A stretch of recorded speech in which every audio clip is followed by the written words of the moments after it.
Yes. Should TP be less than TQ or? It is supposed to be this level. So TP is supposed to be less than TQ. So you're saying you should spend more times in engram? No.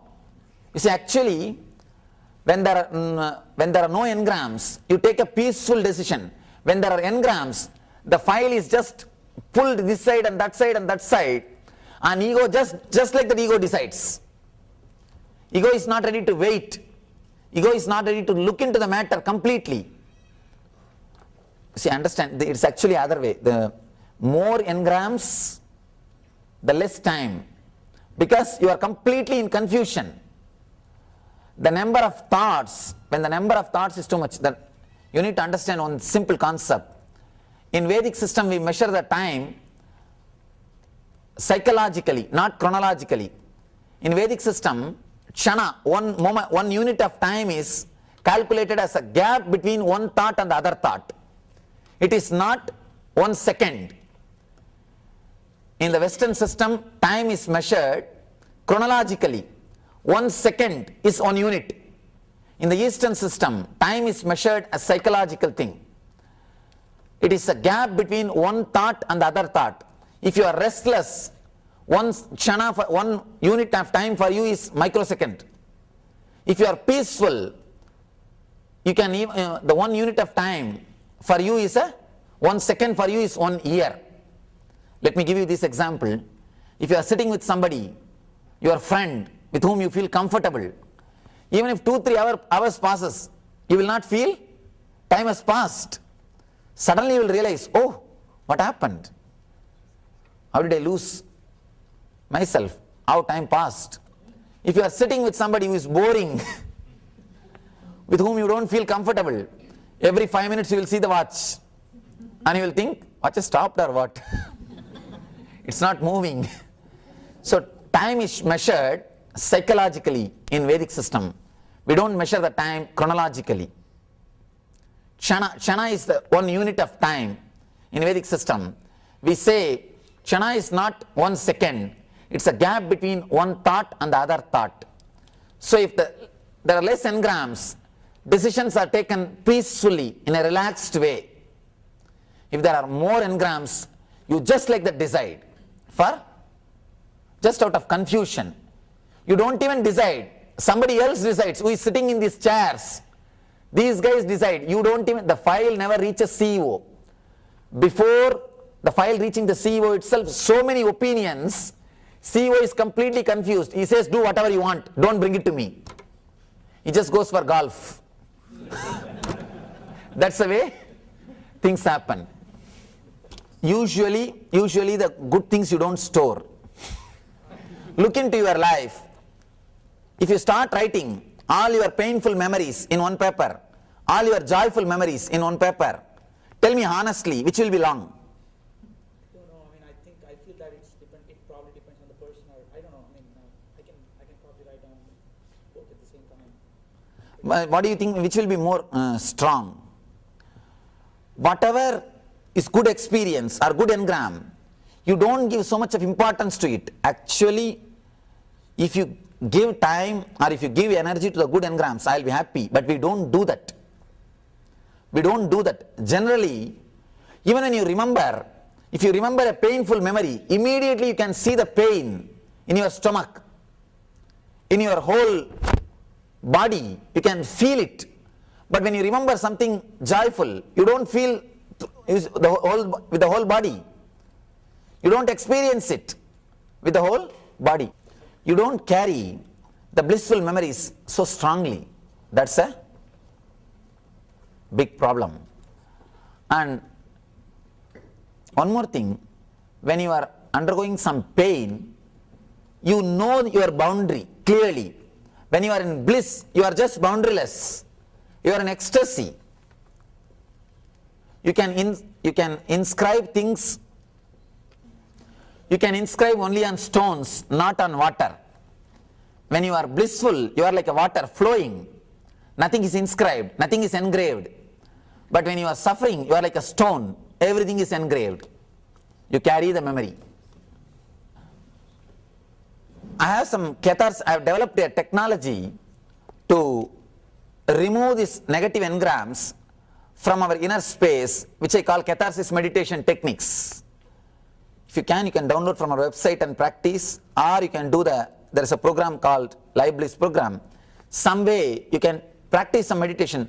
See, there is a technique just to create sounds without any meaning. Just creating a sound, I call it as a kriya, means cleansing process.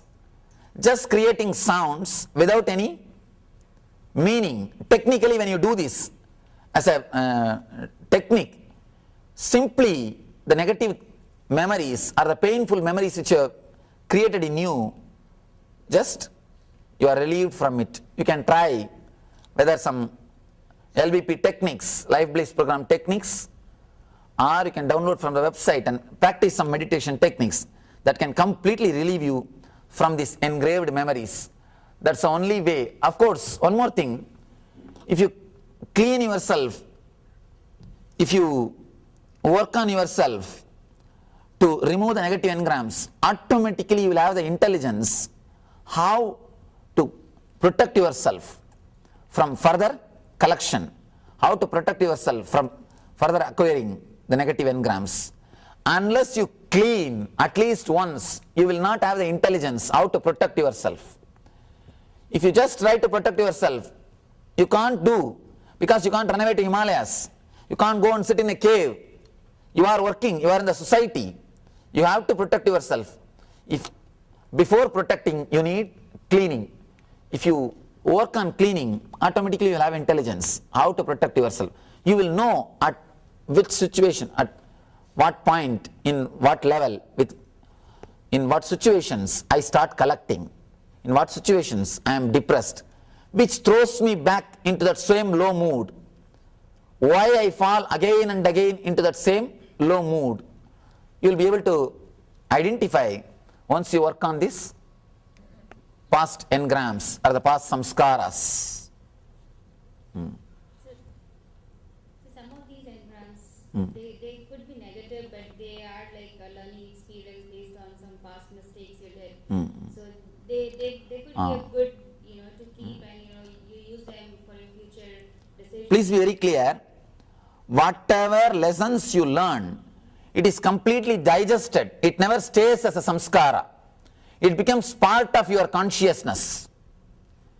If you have learned something from some experience, it will become simply part of your consciousness. You will not suffer by that engram. Whatever has not become part of your being, some incident has happened, you are not able to digest, only those things are engraved as a memory. If it becomes, if you understand a lesson from that incident, if you learn the lesson, it will not be an engram, it will just become part of your being. It will just enrich your being. That's why I say, sometimes if you face even your suffering consciously, that will become a teacher. Your suffering or pain can teach you much more than anybody else, anything else. Of course, we don't face our suffering or pain consciously. We always try to fight with them. We just try to find out who created it. We never try to think why I created for myself.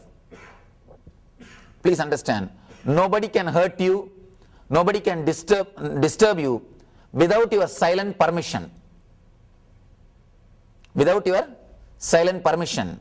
Of course, in the yoga system, we go to one step further.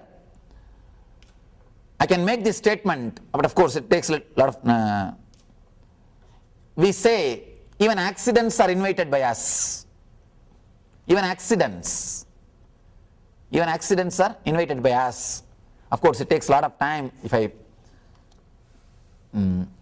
don't think that I will be able to explain completely. I will try just to present this idea. You can contemplate on this. You may be helped. If you have seen the movie, What the Bleep Do We Know?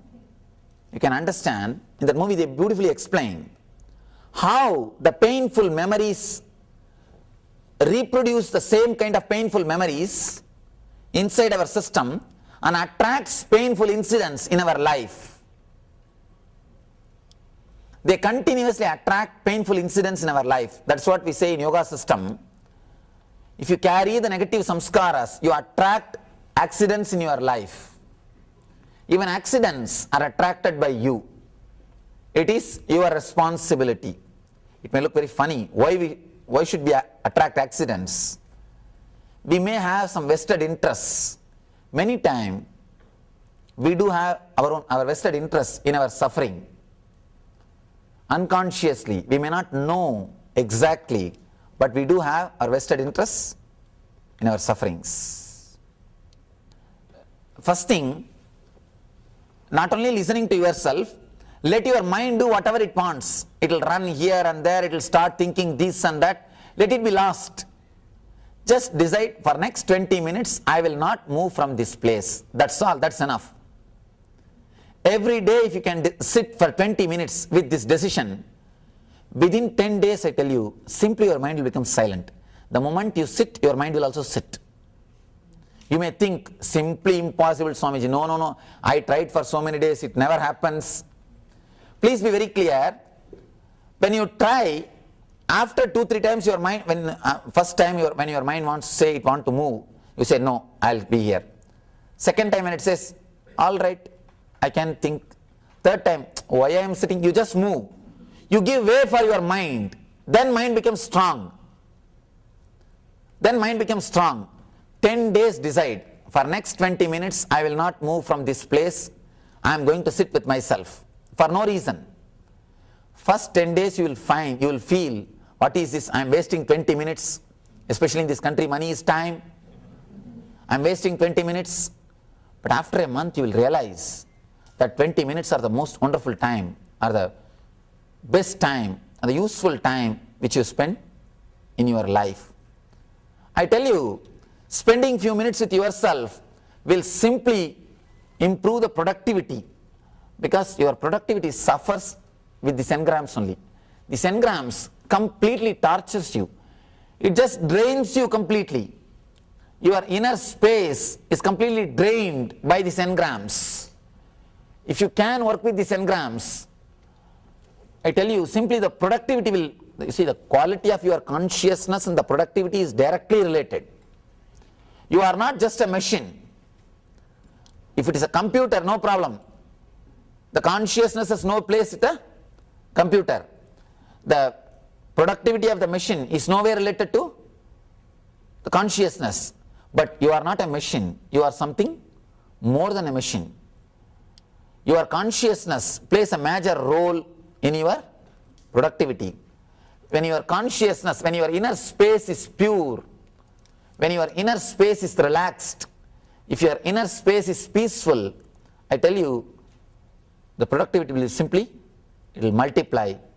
And you yourself will feel the different dimension of your being.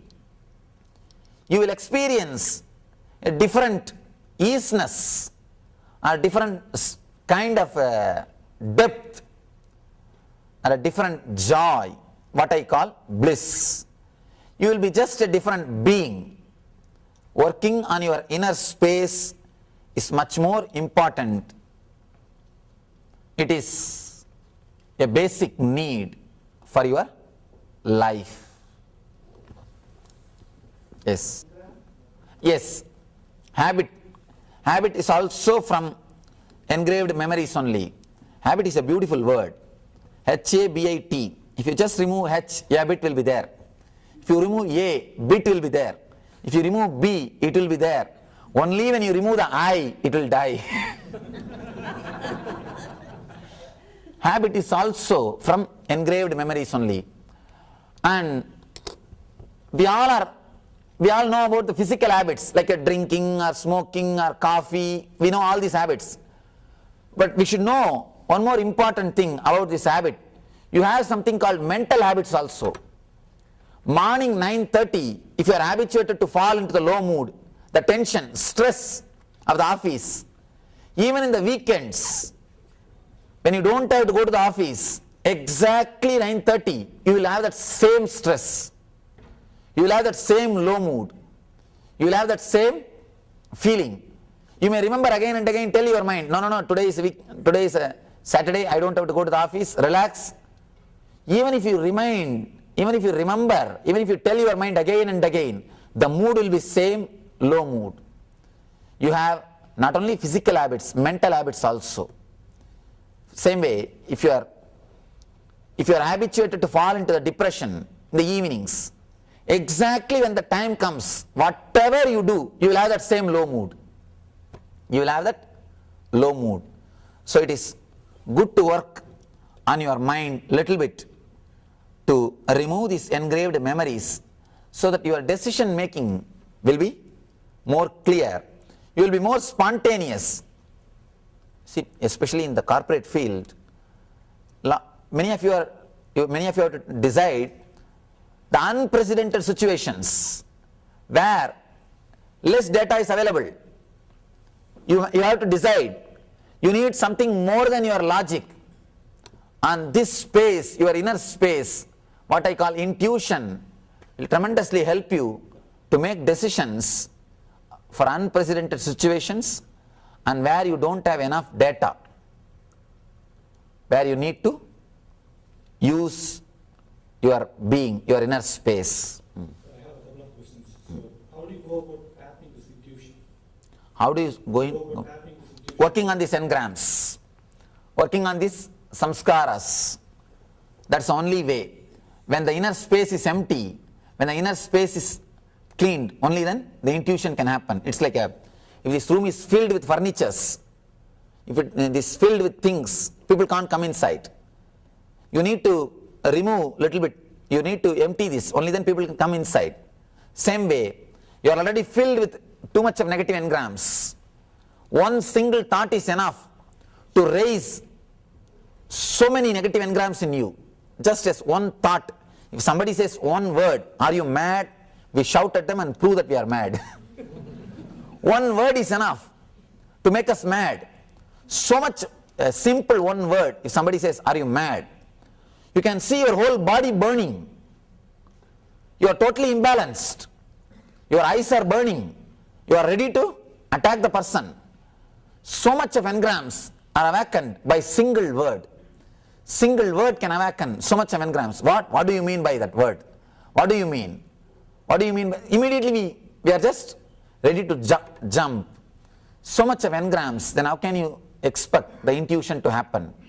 Intuition happens in a space where a complete silence or a beautiful peace exists. So how about making decisions when there is too much data available? I mean, how do you train your mind to just look at one particular thing and focus on it? There are situations where there is just too much information available and you are struggling to make a decision. You are in dilemma. You are in dilemma. Again you are caught with the engrams. See, you are not able to take up some one decision. Means you are thinking, what will be more beneficial for me? This or this or this or this or this.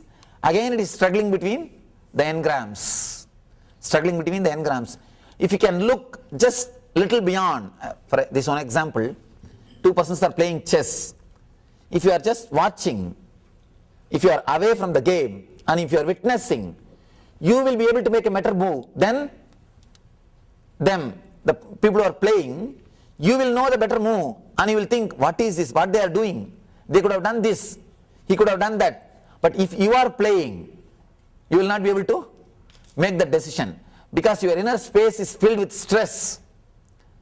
The goal or the idea that you have to achieve, the very stress takes away the peace. The very stress takes away the power of intuition. You continue to struggle. With a little bit of peace, with a little bit of,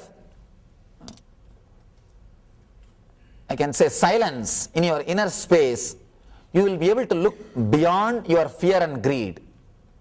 If you can look things beyond your fear and greed, I tell you, you will be more productive. You will achieve what you want to achieve in a much more simple way, in a much more beautiful way, without so much of struggle. There are some things which leads you to a deep satisfaction, even if it does not give you the social benefits. But there are some things, even if it gives social benefits, you feel totally drained. You feel you have wasted your life. Here if you can work on the engrams, you will have the tremendous satisfaction in the inner space, and you will achieve what has to be achieved in the society.